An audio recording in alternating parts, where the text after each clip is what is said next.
92.7 big FM पर अब सुनिए वैष्णो माता की कथा पंचम अध्याय। अब तक आपने सुना, दैत्यों के राजा दैत्यराज ने ब्रह्मा जी से वरदान प्राप्त कर तीनों लोकों पर अधिपत्य स्थापित कर लिया था। तब विष्णु जी की आज्ञा प्राप्त कर देवताओं ने माता आदि शक्ति की आराधना की।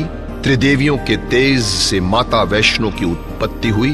उन्होंने दैत्यराज का वध कर सबका कल्याण किया। तत्पश्चात मां वैष्णो ने रत्नागर सागर की पुत्री के रूप में जन्म लिया और श्री राम की आज्ञा से त्रिकुट पर्वत पर निवास करने लगी। इधर हंसाली गांव में माता का परम भक्त श्रीधर रहता था, जिसने माता के पूजन का विचार किया। परंतु उसी गांव में भैरवनाथ नाम का अवघड़ साधु भी रहता था, जिसे माता रानी पर तनिक भी विश्वास न था। उसने श्रीधर की पूजा खंडित करने की ठान ली। उसने पूजन के लिए आई 9 कन्याओं के भोजन में विष मिला दिया। श्रीधर की व्यथा देखकर माता ने 9 देवियों का आह्वान किया। अब सुनिए आगे। सर्व मंगल मांगले शिवे सर्वार्थ साधिके शरण्य त्र्यंबिके गौरी नारायणी नमोस्तुते। मैं मनुष्य की अंतरात्मा में बसा मनुष्य का सात्विक सत्य हूं। मैं ही मानव को आध्यात्म से जोड़कर उसे मोक्ष का द्वार दिखाता हूं। जब विषैला भोजन खाकर कन्याएं बीमार पड़ गईं और श्रीधर व्यथित हो गए, तो माता वैष्णो ने 9 अन्य देवी के रूपों के साथ उनके घर की ओर प्रस्थान किया और उनके द्वार पर खड़ी होकर उन्हें पुकारने लगी। कोई है? हमने सुना है कि आप कन्याओं को भोजन करा रहे हैं। हम 9 कन्याएं भी भूखी हैं। क्या हमें भी भोजन मिलेगा? स्वामी देखिए तो कौन आया है। कन्याओं के चेहरे पर दिव्य तेज देखकर श्रीधर आश्चर्यचकित होकर रह गए। उन्हें विश्वास नहीं हो रहा था। फिर दोनों पति पत्नी ने धर्म पूर्वक और सही विधि से कन्याओं का पूजन किया और उन्हें भोग लगाया। तदोपरांत कन्या रूपी मां वैष्णो ने श्रीधर से कहा, आप एक भंडारे का आयोजन कीजिए और उस भंडारे में हर किसी को आमंत्रित कीजिएगा। और हाँ, भैरवनाथ को जरूर आमंत्रित कीजिएगा।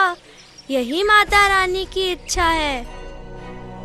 देवी प्रपन्नारती हरे प्रसीद मातृ जगतोऽखिलस्य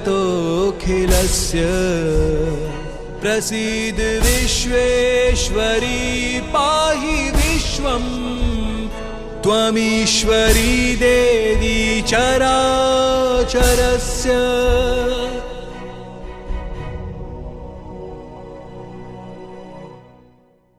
देवी की महिमा अपार है, इसे कोई नहीं समझ सकता। देवी के जाने के पश्चात श्रीधर की पत्नी परेशान हो गई।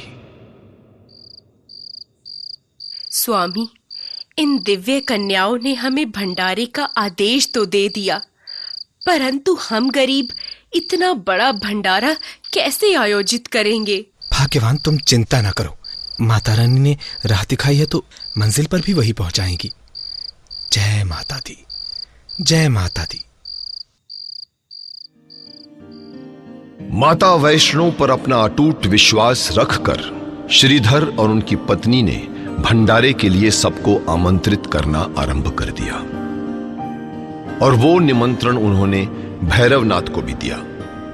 देखते ही देखते भंडारे का दिन आ गया और श्रीधर और उसकी पत्नी की व्याकुलता बढ़ने लगी। घर में भंडारे के लिए आने वालों की संख्या बढ़ने लगी थी और घर छोटा पड़ने लगा था।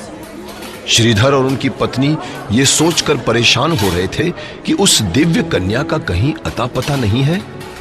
और इस बीच अगर भैरवनाथ अपने शिष्यों के साथ आ गए तो क्या होगा?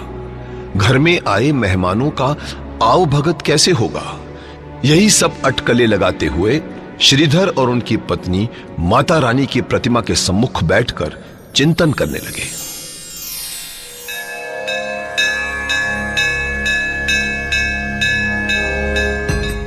क्या भैरवनाथ और उसके शिष्यों को श्रीधर के छोटे से घर में आसन मिल पाएगा? क्या होगी भैरवनाथ की अगली चाल? जानने के लिए सुनते रहें 92.7 बिग FM। आप हमसे फेसबुक पर भी जुड़ सकते हैं। लॉग ऑन करें www.facebook.com/92.7 बिग FM। शेरावाली का जयकारा लगाओ, लाइफ बनाओ।